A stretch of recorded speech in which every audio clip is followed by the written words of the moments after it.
साधकतम उष्णत्व शक्ति अंतर्लीन है जिसमें। अब ये साधकतम क्या है?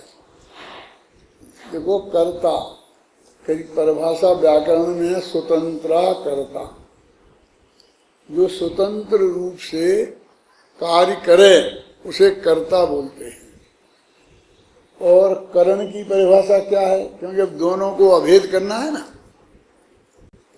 याद है कल कि दोनों के भेद का निषेध करना है, तो कहते हैं साधकतम करणम। करण की परिभाषा है साधकतम, जो किसी काम करने में साधकतम हो उसको करण कहते हैं। ये साधकतम क्या है? साधकतम, साधकतर और साधक, 3 डिग्री होती है, गुड, बेटर, बेस्ट। तो साधक गुड, साधकतर बेस्ट, बेटर, और साधकतम माने बेस्ट। माने जो नियम से उसके होने पर कार्य हो और उसके नहीं होने पर कार्य नहीं हो, ऐसा दोतरफी व्याप्ति जिसके साथ हो उसको साधकतम बोलते हैं। यानी एक उत्कृष्ट साधन है, उसको करण कहते हैं। बाकी चीजों को हम करण नहीं कहेंगे, कहते हैं। वैसे व्यवहार से तो कहते हैं उसको, लेकिन ये करण की परिभाषा ये है। अब ये कह रहे साधकतम उष्णत्व शक्ति, है ना, कहाँ पढ़ रहे? साधकतम उष्णत्व शक्ति अंतर्लीन है जिसमें, किसमें? अग्नि में। अग्नि में एक उष्णत्व नाम की जो शक्ति है, वो अग्नि का जो काम है जलाना, वो जलाने के काम में साधकतम है। अब वो कहते हैं कि अग्नि उस उष्णत्व शक्ति से जलाती है कि अग्नि जलाती है?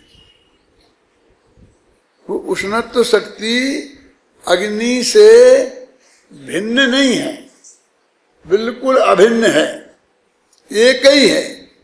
तो कहते हैं ये मुफ्त में ही कर्ता और करण का भेद करने से क्या फायदा? मैंने फरसे से और लकड़ी काटी तो फरसा तो अलग है, वो तो ठीक है, लेकिन मैं कहता हूं कि मैंने अपने हाथ से ये शास्त्र उठाया, तो कहते मैंने उठाया इतना पर्याप्त नहीं है। मैं और हाथ अलग अलग हैं।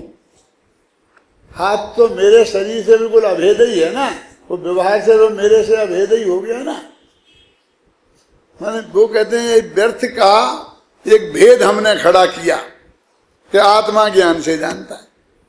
आत्मा और ज्ञान तो एक ही चीज है। वो तो उदाहरण दे रहे अग्नि का,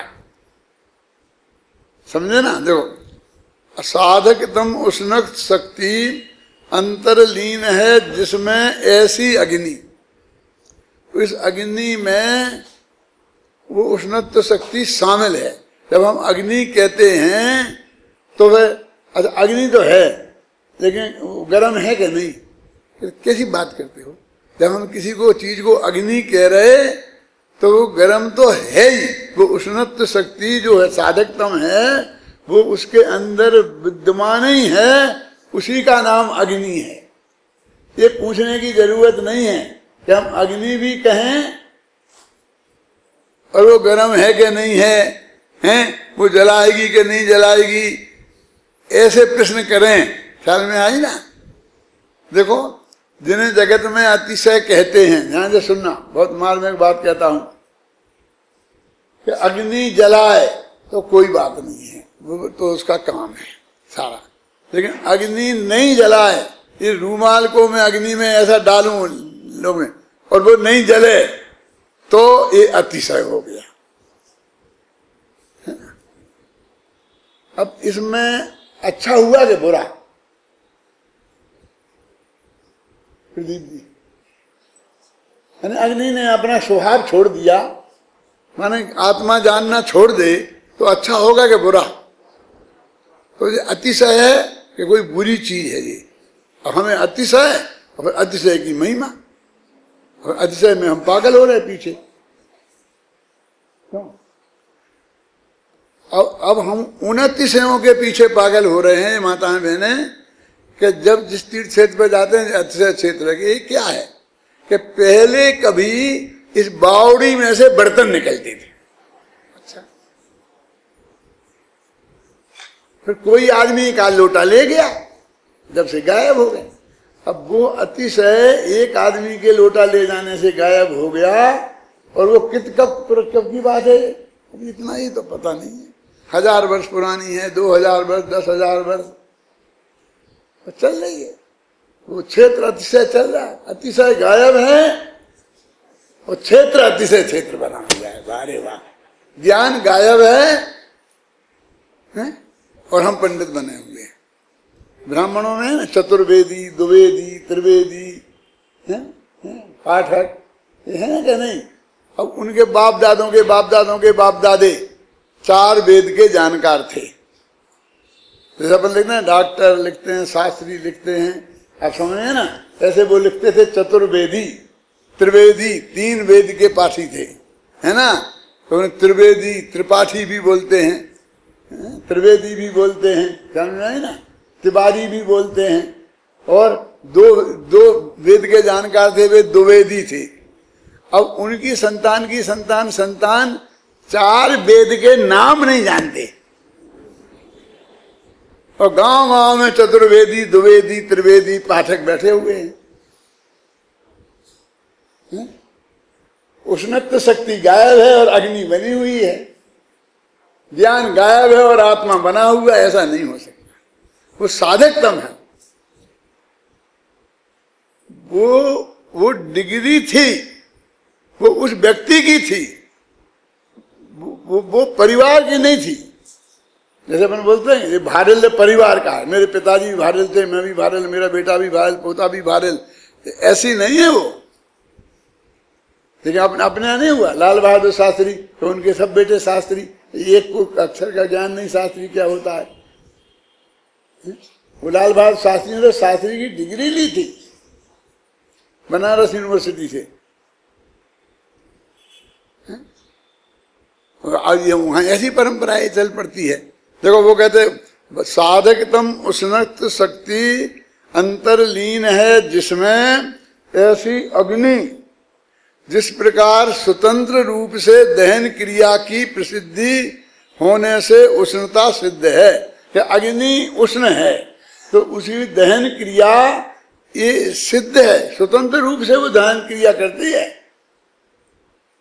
क्या वो अग्नि जलाती है, उसको अग्नि को जलाने में किसी के सहयोग की जरूरत नहीं है। आप समझिए ना, वो जलाने का काम स्वयं करने में पूरी समर्थ है। और तुमने ऐसा कह के कि वो अपनी गरमाई से जलाती है, उष्णता से जलाती है, उसका अपमान किया है, उसको स्वतंत्रता करता नहीं रहने दिया, उसको तुमने करण के अधीन कर दिया, जबकि वो करण कुछ है ही नहीं। क्यों? मैंने समय सार समझा, मैंने प्रवचन सार समझा, तो मैंने अपनी अकल से समझा है। काय से समझा तुम बता? अरे भाई मैंने समझा, वो अकल तो मुझ में शामिल है। अकल को तुमने अलग खड़ा करके और मुझे अकल के पराधीन बता दिया। गुरुदेव ने इस पर जो प्रवचन लिखा है, मैंने कोट किया इस किताब में आपको, वो उनने इस बात को बहुत बारीकी से पकड़ा। तो अभी हमने पहले पर निमित्त का निषेध किया था, फिर राग का निषेध किया है ना, फिर और निषेध किए, और करते करते अब कर्ता करण माने आत्मा ज्ञान से जानता है, ये इतना भेद भी हमें स्वीकार नहीं है, ये भी व्यवहार है, क्योंकि आत्मा के जबरदस्ती 2 टुकड़े कर दिए। आत्मा जानता है इतना पर्याप्त नहीं है।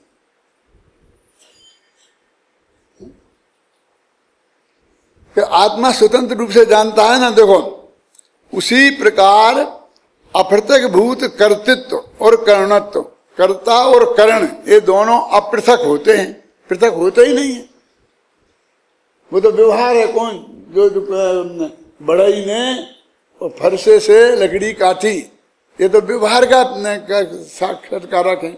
निश्चय से षटकारक तो आत्मा में ज्ञान से जाना, ये होता है शक्ति, कर्तृत्व और कर्णत्व की शक्ति रूप परम ऐश्वर्यवान आत्मा। उसमें कर्तृ की शक्ति भी है, कर्ण शक्ति भी है। 47 शक्तियों में ये 6 शक्तियां ये भी है, मालूम आपको? कर्तृ कर्ण कर्ण शक्ति। जो आत्मा स्वयमेव जानता है वो आत्मा ज्ञान है। क्या देखो, आत्मा में ज्ञान नहीं है, आत्मा ज्ञान है। कहाँ लिखा? आत्मा ज्ञानम स्वयं ज्ञानम।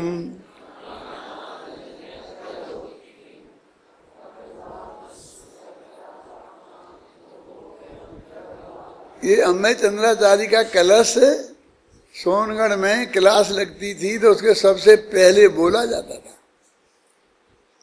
मैंने इसको कितनी महिमा गुरुदेव को आई कि उन्होंने एक आग भी ये परंपरा रोजाना बोलने की चीज है कि आत्मा ज्ञानम। आत्मा में ज्ञान नहीं, आत्मा का ज्ञान नहीं। वे कहते आत्मा का ज्ञान नहीं, हमें यही बर्दाश्त नहीं।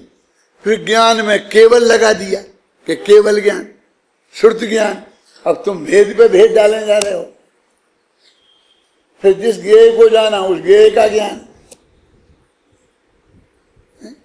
अरे कोई ज्ञेय का ज्ञान नहीं होता, वो ज्ञेय तो जानने में आया है, उसका ज्ञान थोड़ी है। ज्ञान तो आत्मा ही का है ना। जो चीज मेरे जानने में आ गई तो मेरा वो ज्ञान का हिस्सा उसके बाप का हो गया। हमने उसे जाना तो ज्ञान उसका हो गया। बोलते तो ऐसा ही है, क्यों बोलते ना? देखो, परंतु ऐसा नहीं है। जो ऐसा है और ऐसा नहीं है कि जिस प्रकार पृथक व्यक्ति हाशिए से देवदत्त काटने वाला कहलाता है, उसी प्रकार ज्ञान से आत्मा जानने वाला है, ऐसा नहीं है।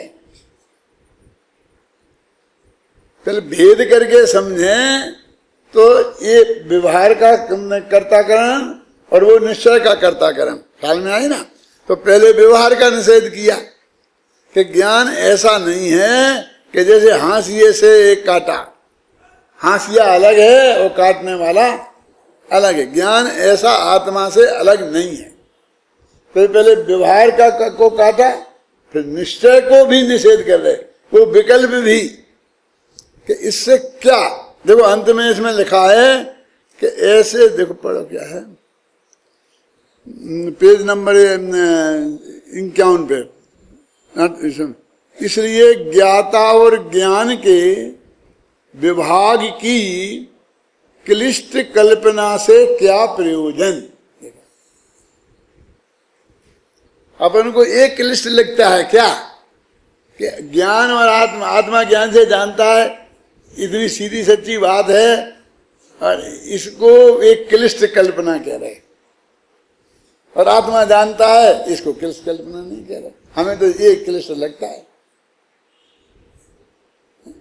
जानने वाला साधन तो कोई चाहिए ना, जानने वाला साधन तो कोई चाहिए ना। जब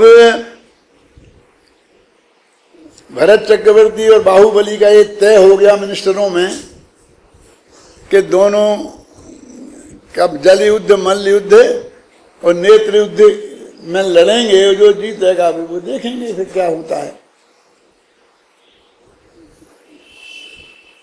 प्राइवेट बात बता रहा हूं, गोपत 6 गुरुदेव की भाषा में। तो बाहुबली लंगोटी मोटी चढ़ा चढ़ू के तैयार होके जांग ठोक के आकर युद्ध के मैदान में खड़े हो गए। भरत अपने ऐसे ही बैठे थे, मुकुट लगाए राजसभा में ऐसे ही। तो लोगों ने कहा था बाहुबली जी तैयार होके आ गए, आप पधारो, चलो आयुशाला में कि चलो। तो उठ के वैसे ही चल दिए, कैसे मुकुट लगाए, कपड़े पहने।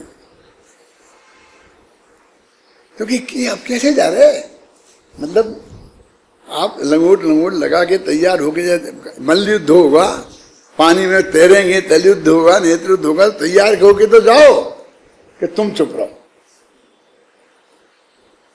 मैं कोई पागल नहीं हूं, मैं अभी होश है मुझे, ज्यादा बोलने की जरूरत नहीं है।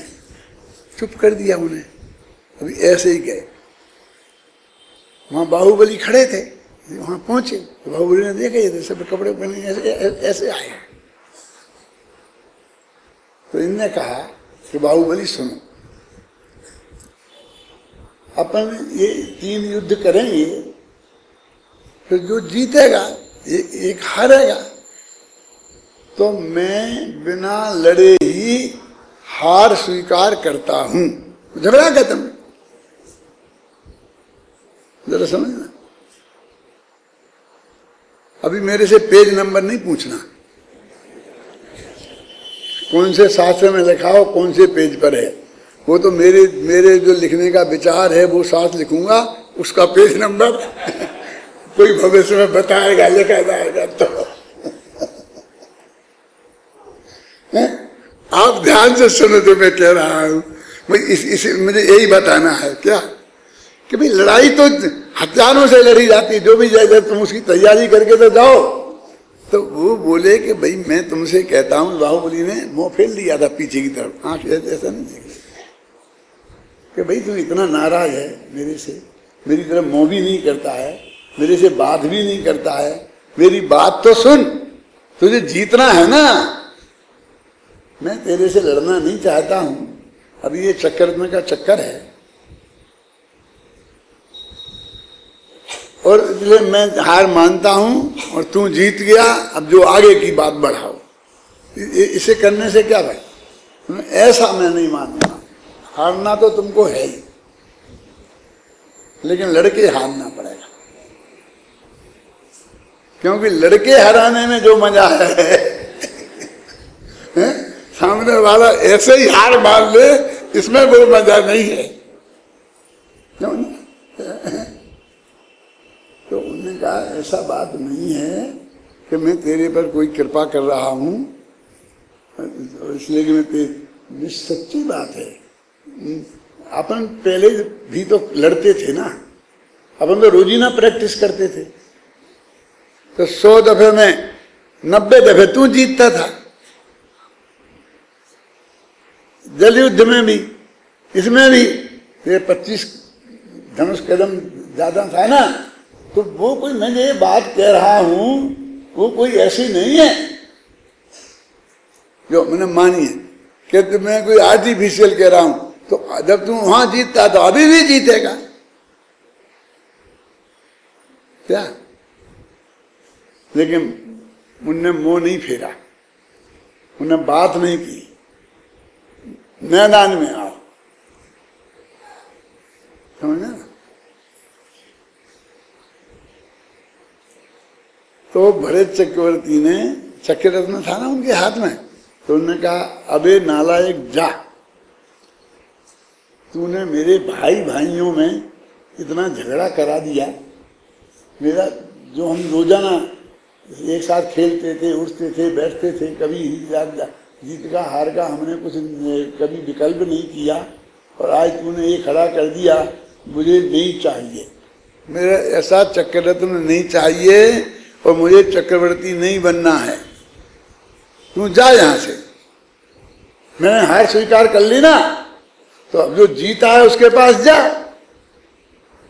धक्का मार के भेजा, नहीं जाता था तो गया बेचारा, चक्रवर्ती की आज्ञा तो माननी पड़े, तो गया, तो 3 प्रदक्षिणा दी, क्यों, और लौट के वापस आ गया, भरत के हाथ में आ गया। इसका तो पेज नंबर बता, नहीं पूछोगे तुम ये घटना तो जगत प्रसिद्ध है ना, आ गया। बस बाहुबली की समझ में आ गया। क्या समझ में आ गया कि ये चक्ररत्न ये कह रहा है, ना मैं भरत का हूं, ना मैं बाहुबली का हूं, मैं तो उस पुण्य का दास हूं जिसके चक्रवर्तित्व का पुण्य जिसके साथ बना हुआ है, उदय में है, मैं उसका हूं, मैं तो उसके साथ रहूंगा। ऐसा नहीं, तुम्हारे हाथ में नहीं है कि तुम चाहे जिसको दे दो। कुछ चीजें ऐसी होती हैं ना, हाँ मेरे 6 खंड का मालिक हूं तो मैं चाहे जिसको दे दो। क्यों? वो मोदी है ना अपना प्रधानमंत्री, क्या नाम है उसका, नरेंद्र, वो 2 गांव मुझे दे सकता है तो काय का सारे देश का प्रधानमंत्री। पहले राजा के लोग 100 गांव दे देते थे, पंडित से खुश होते थे लोग। क्यों? ये तो 1 गांव नहीं दे सकता है। अरे 100 गज जमीन नहीं दे सकता भाई साहब, दे सकता है तो काय का प्रधान क्या है, इसकी हैसियत क्या है? यदि कहीं दिया जाएगा कभी किसी पंडित को कुछ, तो नीचे से ये फार्म भरे, 50 पंडित ये वे होते होते ऐसे आओ, कितने कितने करते करते कितनी चौखटों पे मारा, जुटते जुटते आओ, और होगा तो एक आध को मिलेगा और नहीं मिलेगा तो नहीं मिलेगा। उसमें भी उसका कुछ नहीं चलेगा सिफारिश, है ना। चक्रवर्तित्व का पुण्य भी ऐसा ही है कि वो चाहे जिसको दे दे, वो भी 6 खंड में से 1 खंड किसी को दे देता चलता है। वो 96,000 रानियों में से 5 किसी को दे देता, अपने भाई को। क्यों? पत्नियां नहीं दे सकता, राज्य नहीं दे सकता, जमीन नहीं दे सकता, काय का चक्रवर्ती है? उसके हाथ में है क्या? वो तो उस ड्यूटी को पूरी करे जो उस कर्म की प्रकृति के उदय में होती है। भोगे उसे, भुगते, भोगे कहने से जरा तुमको मजा आ जाता है, भुगते कि भैया अब तो तुमको ही भुगतना पड़ेगा। ये चक्र रत्न मैं जीत जाऊंगा तो भी अभी भाई से लड़ने से ही क्या फायदा है? क्यों? लड़ा कर फिर चक्र रत्न, ये घटना तो सही है ना कि चक्र रत्न लौट के आ गया था और उन्हें चक्र चला दिया था और जो भी हुआ था, तो बिना लड़ाई ये काम हो जाए तो क्या दिक्कत है? क्यों?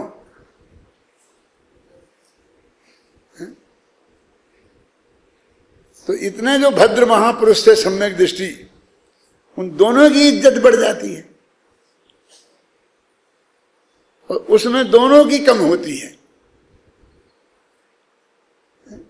वे लड़े, उसमें दोनों की इज्जत कम होती है। क्यों? यदि हेमचंद जी मैं ऐसा सोचता हूं तो मेरी दृष्टि में उनकी इज्जत ज्यादा है कि कम हुई है? कम की है।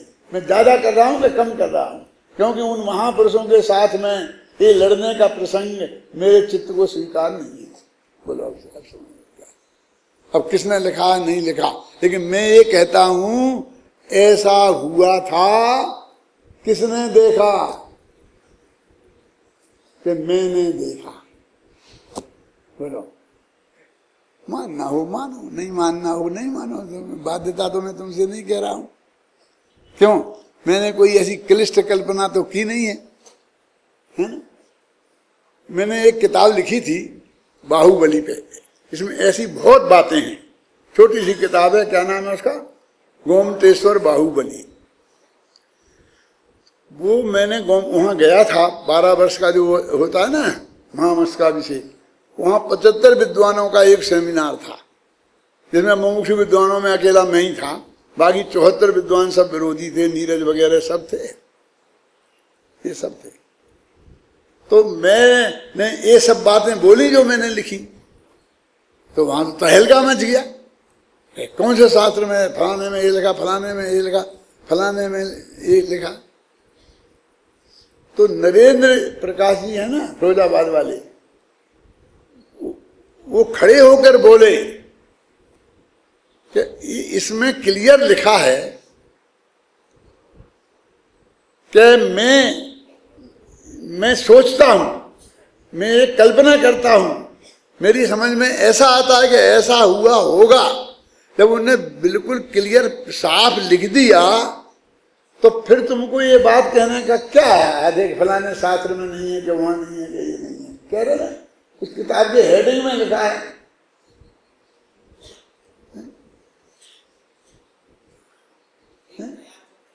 हाँ लिखा ना एक नया चिंतन।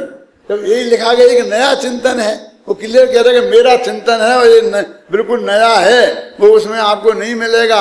अब आपको क्या कहने का अधिकार है? तो उन्होंने कहा कि आप एक आध जने ऐसा चिंतन करके बताओ, है ना, कोई भी मामले में जो भी आपका होए और आप प्रस्तुत करो। ये विचारनी है कि नहीं कि ये बहस करने का मुद्दा है, ये गंभीरता से विचारने की बात है, हैं? देखो ये कहते क्लिष्ट कल्पना, आत्मा ज्ञान से जानता है, इसको क्लिष्ट कल्पना इसके अंतिम निर्णय है? मैं स्वामी जी का पढ़ के सुनाता हूं, तुम मुझे निकाल के दो ना मुझे कोई, कौन सा पेज नंबर है इसका? इसी गाथा का 35 गाथा का।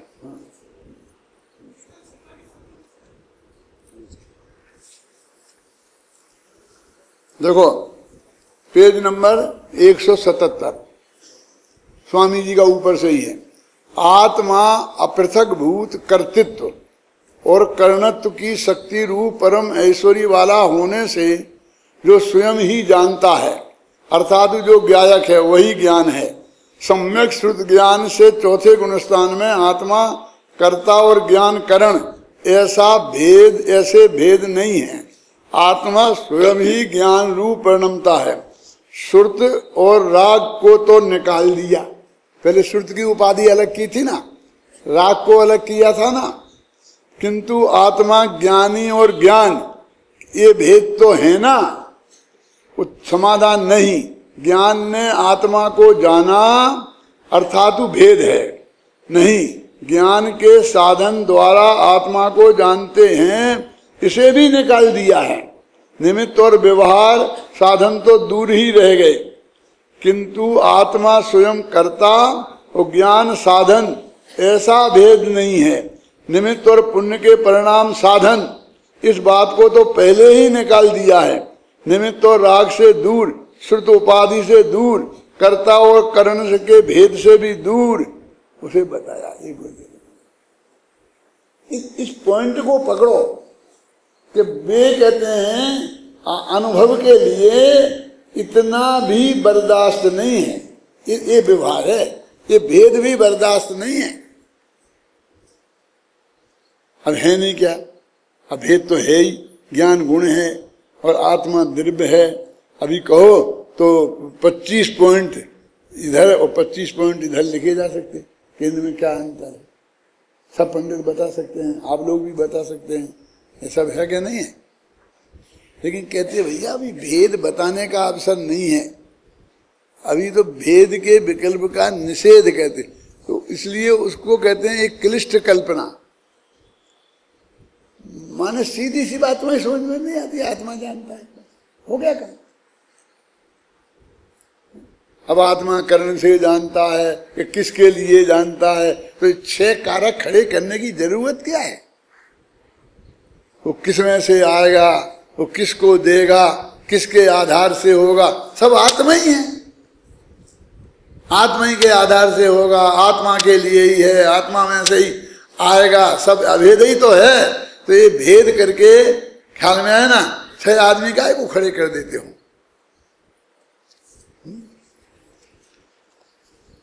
अभी अपन इसी को पढ़ रहे हैं, पेज में कहाँ है?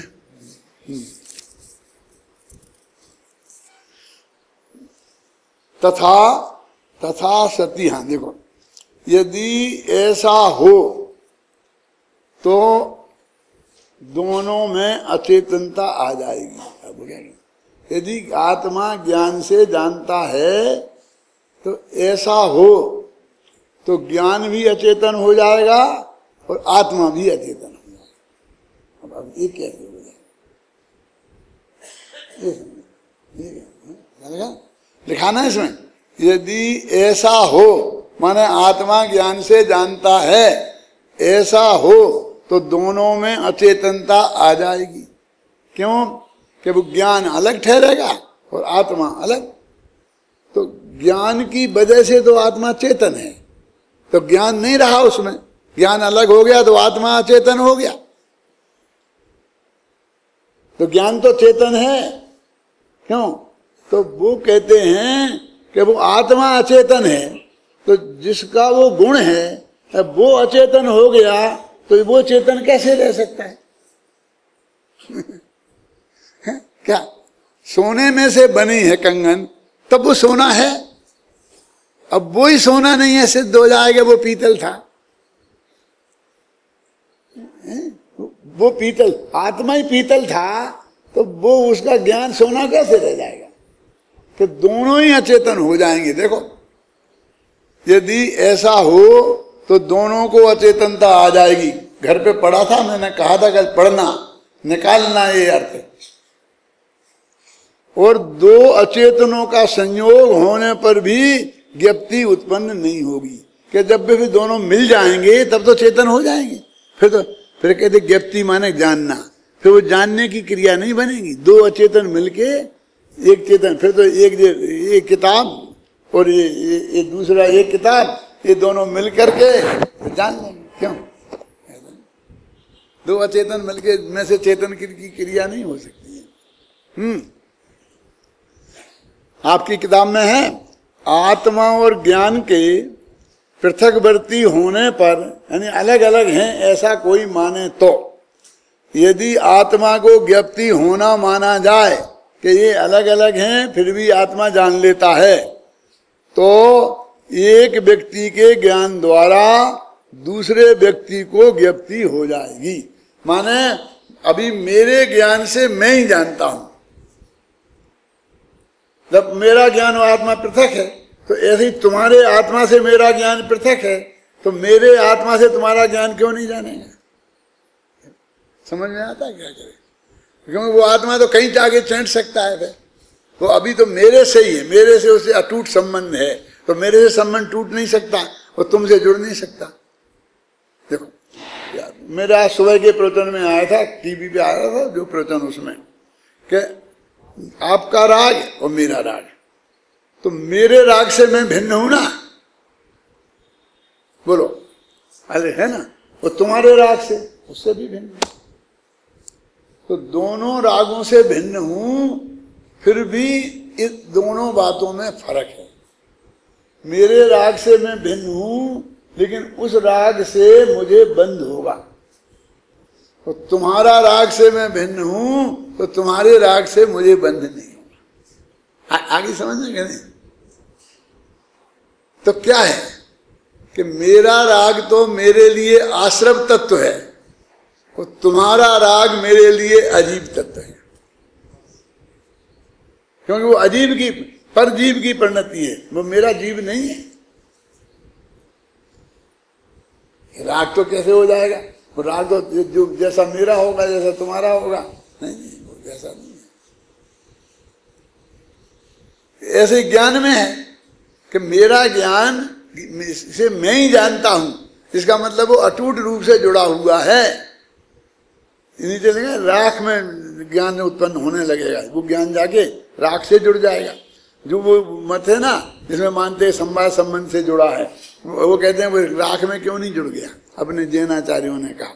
फिर वो तो कहीं भी जुड़ जाएगा कि वो संवाद संबंध से जुड़ता है। फिर एक तर्क और दिया वहां बहुत मार में, क्या दिया तर्क कि वो समवाय भी तो एक संबंध है ना, कि हाँ वो भी एक दर्क संबंध है, तो वो आत्मा से जुड़ा, दोनों से समवाय संबंध से ज्ञान आत्मा से जुड़ गया। देखो ज्ञान और आत्मा, और बीच में समवाय नाम की गोंद आई, तो इससे भी चिपक गया। ठीक है, तो अब वो कहते समवाय नाम का संबंध इससे चिपका है ना, वो इससे चिपका है, तो वो काहे से चिपका? वो गोंद को चिपकने के लिए दूसरी गोंद की जरूरत पड़ती है, तो उसकी क्या हैसियत है? फिर हम पूछेंगे कि वो समवाय नाम का संबंध जिसने आत्माओं ज्ञान को जोड़ा है, वो आत्मा से और ज्ञान से किस बात से जुड़ा? तो फिर एक अलग समवाय की कल्पना करनी पड़ेगी, और फिर हम जब उस करोगे तो हम कहेंगे वो किससे जुड़ा। तो ऐसी अनंत क्लिष्ट कल्पना में उलझ जाओगे, कितने समवाय मानोगे। ये ऐसा तर्क वितर्क उसमें उनके साथ में किया है राजवा उसमें प्रमेय कमल मार्तंड में। देखो, यदि ऐसा है तो दोनों में अचेतनता आ जाएगी, और दो अचेतनों का संयोग होने पर भी ज्ञप्ति की उत्पत्ति नहीं हो सकती। आत्मा और ज्ञान के पृथक व्यक्ति होने पर भी यदि आत्मा को ज्ञप्ति होना माना जाए, अब ये मेरठ में कैसे चल रहा, अब मुझे पता नहीं यहाँ चल रहा है कि नहीं चल रहा है? आधे से ज्यादा लोगों की समझ में आ रहा है तो मैं समझता हूं चल रहा है? यदि आत्मा को ज्ञप्ति होना माना जाए तो पर के ज्ञान द्वारा पर को ज्ञप्ति हो जाएगी। माने मैं अभी अपने ज्ञान से जानता हूं ना, फिर मैं तुम्हारे ज्ञान से भी जान लूंगा, तो फिर तुमको शास्त्री बनने की जरूरत नहीं है, तुम मेरे शास्त्री ज्ञान से तुम जान लिया करना।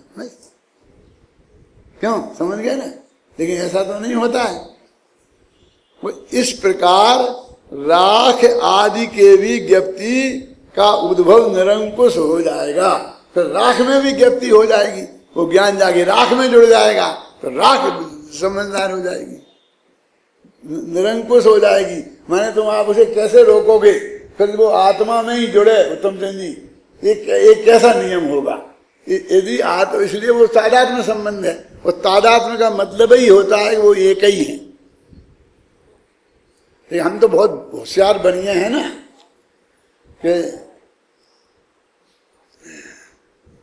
जब मंदिर का चंदा लेने का प्रसंग आता है ना, तो भाई साहब ने दिखा दिया ना, लेकिन आप अलग अलग हो गए ना, दुकानें अलग हो गई, धंधा अलग हो गया सब, तो अभी भाई साहब ने दिखा दिया, भाई साहब तुम्हारा तुम लिखो। नहीं नहीं, हमारा तो एक ही, हमने तो अपने वही चला रखा, पिताजी के जमाने से चला आ रहा है ना। हम भाई साहब भी अपने नाम से थोड़ी लिखाया हुआ, पिताजी के नाम से लिखाया हुआ। वो अपना नाम छोड़ देता है, पिताजी के नाम से लिखाकर वो सबसे बचना चाहता है। माने 4 रुपया देना पड़ते, उसे 1 रुपया दे करके वो चारों भाई निपटते हैं। फिर अच्छा, फिर हमने एक कारण दिया शादी का, तो उसी के पिताजी के नाम लिख के उसे दे दिया। एक भी नहीं आया भाई। तो साहब जिनको आपने निमंत्रित किया था वो तो मर गए,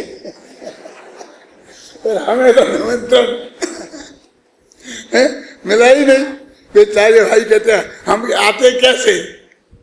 तो जब मंदिर का चंदा देना हो तो बाप जिंदा रहता है, मरा मराया बाप।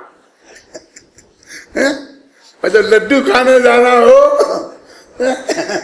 तो वो बाप मर जाता। क्या करे? तुम एक हो के अलग हो, ये नक्की तो करो। तुम्हें अलग होना है कि एक हो?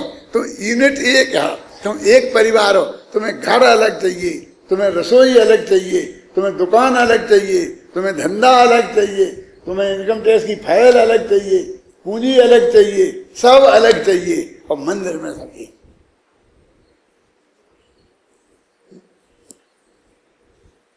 एक हो जाते हैं ना।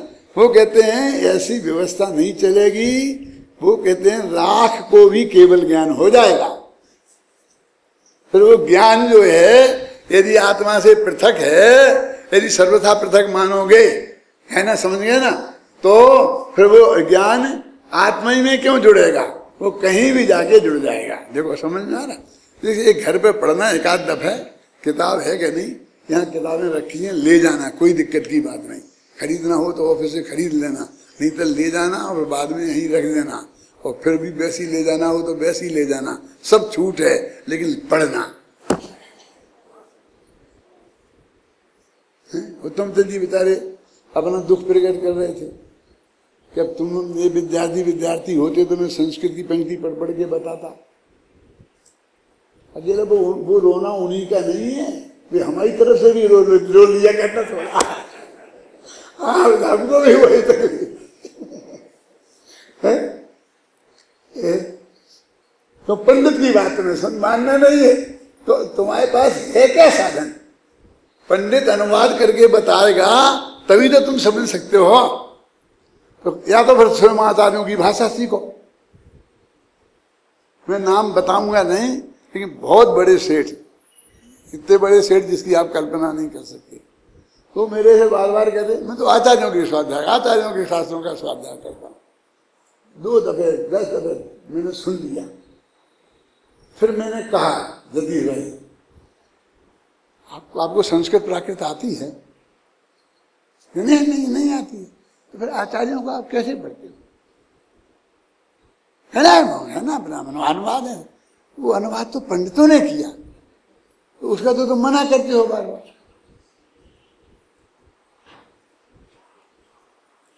ये तुम नहीं कह सकते हो, हम कह सकते हैं।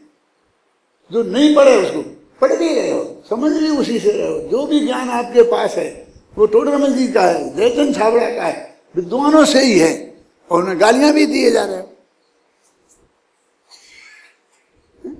संस्कृत प्राकृत का कालाक्षर नहीं जानते हो और ऐसा आप नहीं समझ, नहीं होता उनका अपमान। वे समझते हैं कि इसमें अकेला जो छोटे छोटे पंडित बैठे हैं उन्हीं का होगा, क्या हुकुमचंद का हो। अरे जयचंद जी छाबड़ा भी पंडित थे, टोडरमल जी भी छम्मित थे, सदाशिवदास जी भी पंडित थे। अब मैं नहीं कहना चाहता हूं, लोगों को बुरा लग जाएगा, फिर मैं झंझट में पड़ जाऊंगा। एक कांची स्वामी क्या थे?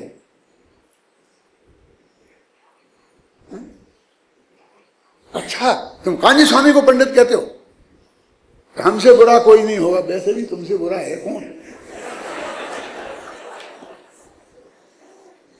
कांची स्वामी पंडित थे। अरहंत भगवान को पंडित लिखा है शास्त्र में, जो मैं पढ़ रहा हूं अभी। लिखा कि नहीं लिखा? 5 तरह के मरण होते हैं। बाल मरण, बाल पंडित मरण, पंडित बाल मरण, पंडित मरण। तो उसमें मालूम क्या है? बाल मरण माने मिथ्या दृष्टि का मरण,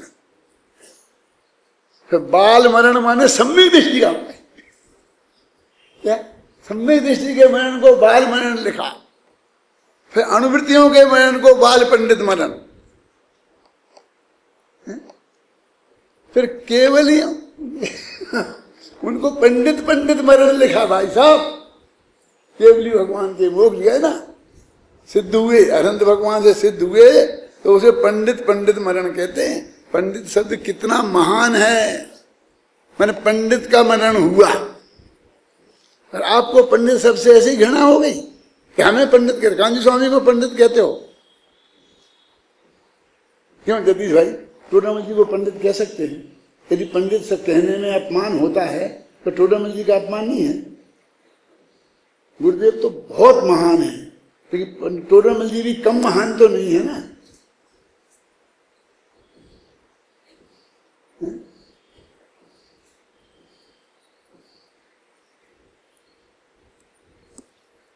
हमें शास्त्र की बात है, कहाँ अपन पढ़ते हैं आगे। देखो अब राग के भी ज्ञप्ति का उद्भव निरंकुश हो जाएगा। दूसरी बात यह है ना, वो किंचे लिखे ना संस्कृत में ऊपर, ये नियम है पक्का न्याय शास्त्र का कि किंचे लिखा हो तो उसका अर्थ होता है दूसरी बात। कुछ शब्द नक्की है, ननु लिखा हो तो उसका मतलब होता है शंका। समझ ना, कुछ शब्द हैं जो बिल्कुल नक्की हैं लिखे। अपने से अभिन्न समस्त गेयाकार रूप परिणमित ज्ञान रूप स्वयं परिणमित होने वाले को कार्यभूत समस्त गेयाकारों के कारणभूत समस्त पदार्थ कथनचित ज्ञानवर्ती ही हैं। इसलिए ज्ञाता और ज्ञान के विभाग की किस्त कल्पना से क्या प्रयोजन? कुछ समझ नहीं आया क्या कहते हैं।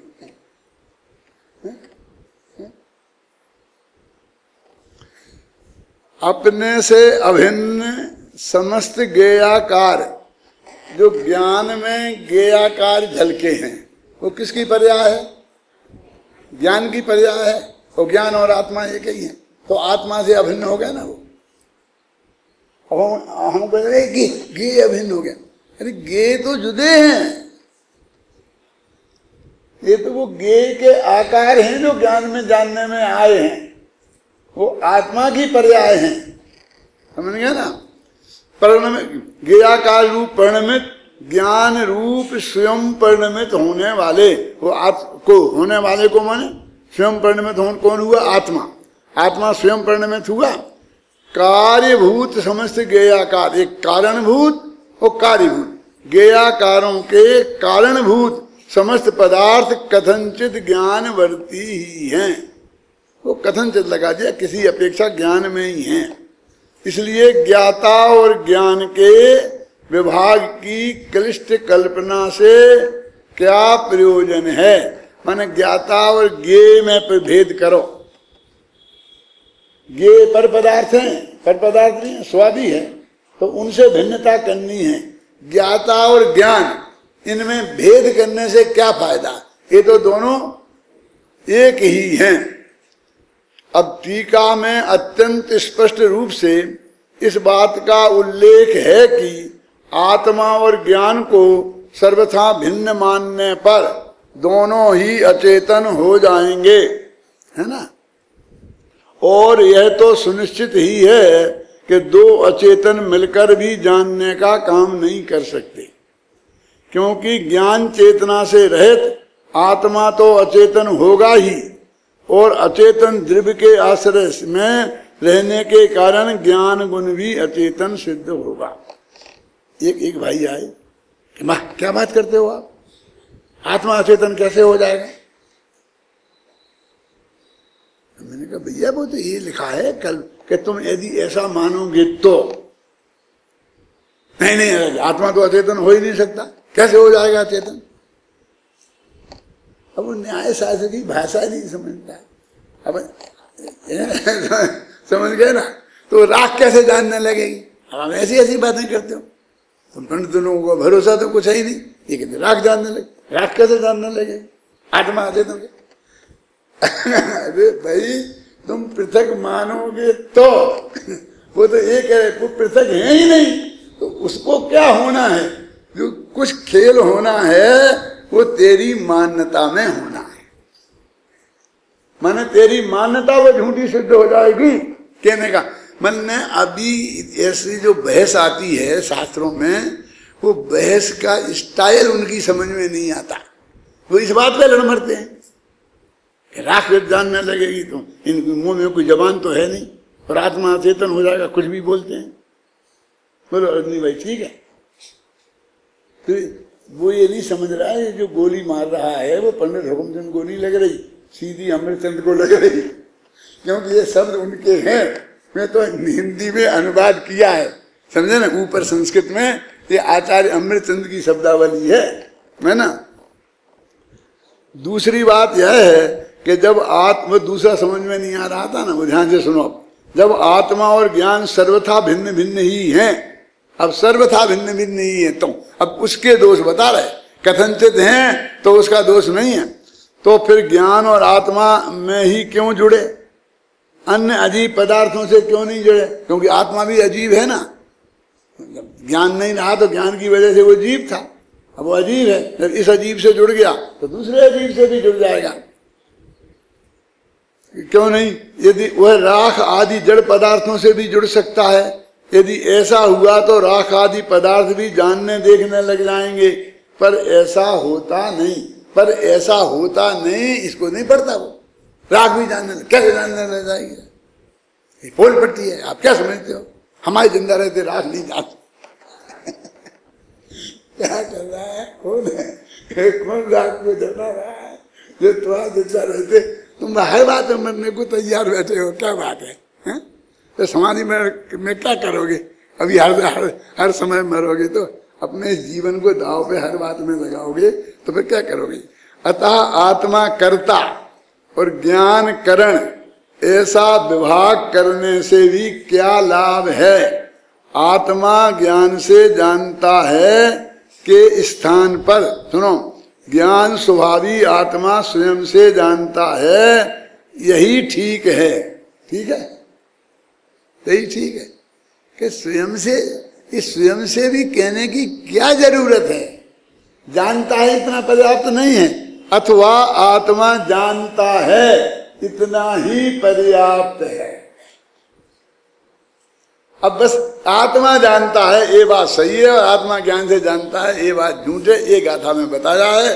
तो आप कहोगे कि कहाँ है, दोनों बातें सत्य लगती हैं। आत्मा जानता है हमें तो वो भी सत्य लगता है, और ज्ञान से जानता है वो भी सत्य लगता है। और तुमने इतनी 1 घंटा खराब आप हमारा कर दिया और 1 घंटा अपना खराब कर दिया। यदि खराब किया है तो अमृतचंद्र ने किया है, मैंने तो आप सब लोगों को बिल्कुल उनका अर्थ अक्षर अक्षर समझाने की कोशिश की है, और बिल्कुल ना कुछ भी नहीं समझता हो उसको भी समझ में आ जाए ऐसी भाषा में प्रस्तुत करने की कोशिश की है। तुम लोगों को कम मौका मिलता।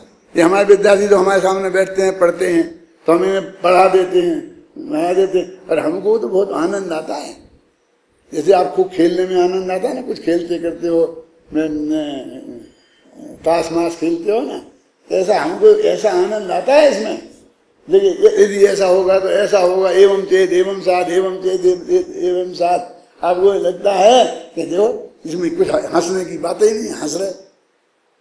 अरे हमको बहुत आनंद आता है इसमें, मजा। इसे पढ़ते हैं, ये बातें आती हैं, स्वाध्याय करते हैं, तो हमारा खून है, जिंदा है हम इससे।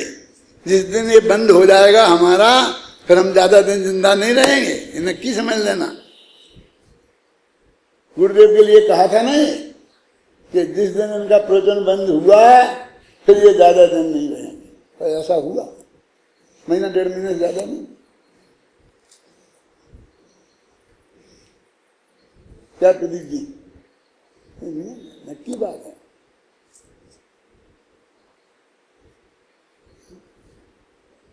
लोग कहते पंडित जी आप कब रिटायर्ड हो रहे हो? अच्छा, रिटायर्ड होने की चिंता लग रही है हमारी। काय से रिटायर्ड करना है? बोलो, काय बात से रिटायर्ड करना है? जिसे तुम रिटायर्ड होना कहते हो, वैसे रिटायर्ड तो हम 30 वर्ष की उम्र में हो गए। मैं धंधा पानी बंद करके और अपने जीवन को पूरा जिनवाणी को समर्पित कर देना, स्वाध्याय के लिए समर्पित कर देना। क्यों? उसी को पढ़ना, पढ़ाना, लिखना, लिखाना। रिटायर्ड होके यही काम करना है ना। तो वो तुम 30 वर्ष की उम्र में गए, अभी अब तुम रिटायर्ड होगे, तुम सोचो कि तुम दुकान पे जाना बंद कब करोगे, और फिर ये करोगे ना, ये स्वाध्याय का काम तब करोगे ना। और हमें अब रिटायर्ड करके क्या करें? बोलो अब ये बंद कर दें? हम तो कभी रिटायर्ड नहीं होंगे। तुम 100 से लगा लो, माथा मार लो, चाहे जितना मान लो। हम तो गुरुदेव के सामने प्रतिज्ञा की है, उनकी जलती हुई चिता के सामने हमने, बाबू भाई ने प्रतिज्ञा की है कि नहीं की है? क्या मालूम आपको कि की थी कि हम आप जब तक हमारे जान में जान है, हमारे एक बूंद खून में है, तब तक हम तत्व ज्ञान का प्रचार करते रहेंगे, करते रहेंगे, करते रहेंगे। एक प्रतिज्ञा और भी की थी मैं आज आपको बताना चाहता हूँ। पूज्य गुरुदेव श्री यहाँ आए थे, 20 दिन यहाँ ठहरे थे। इसी हॉल में उनके व्याख्यान होते थे, वे वहां बैठते थे, गद्दी वहां लगती थी उस वक्त। तो वैसे ही चलता था वातावरण। तो मैंने उसमें कहा था कि ये टोडरमल संस्था यदि गुरुदेव श्री के तत्व ज्ञान के प्रचार प्रसार में लगी रही तो मेरी लाश निकलेगी यहाँ से। मैं किसी कीमत पे ऐसे छोड़ूंगा नहीं कि मैं कम पैसा ज्यादा पैसा के कुछ ऐसा कोई सवाल नहीं खड़ा होता, लेकिन इससे भटकी तो मैं एक दिन नहीं रहूंगा। ये भी मैंने प्रतिज्ञा की थी। वो कैसेट भी अभी सुरक्षित होगा। मैंने सुना, उसे कई दफे पढ़ा, सुना गया था बाद में लोगों ने कि क्या कहा क्या कहा क्या कहा। ये तो अपना जीवन है भाई साहब, क्या बात कर रहे हो? ये तत्व ज्ञान क्या चीज है आप समझिए ना। ये अपने लिए काम नहीं है क्या? ये तत्व ज्ञान तो हमारा जीवन है, जिंदगी है। हम समझ लो इसके लिए जिंदा हैं, ये इसका नाम जिंदा है। हम तो कहते हैं, कैसे प्रार्थना करते हैं कि तुम हमारे 9 भव से तो प्रीति लगी है और 9 भव तक और लगी रहना। हम ऐसी प्रार्थना करते हैं कि भगवान जी अगले भव में भी स्वाध्याय चालू रहे, ऐसी प्रार्थना करते हैं हम तो। तुम क्या कहते हो, छोड़ दो, कहा छोड़ दे, कैसे छोड़ दें, तुम्हारे कहने से छोड़ दें? तुम करोगे ये डिसीजन कि नहीं समाधि मरण ले लोगे तब तो छोड़ दोगे? तो समाधि मरण में स्वाध्याय छोड़ देना चाहिए ये लिखा है कि अंतिम मरने समय तक करना चाहिए ये लिखा है। जब तुमसे नहीं बने तो लोग सुनाएं, वो भी स्वाध्याय है कि नहीं? बोलो तो क्या है? ऐसा हर जो यहाँ बैठा है और हर एक आदमी को ये निर्णय करना।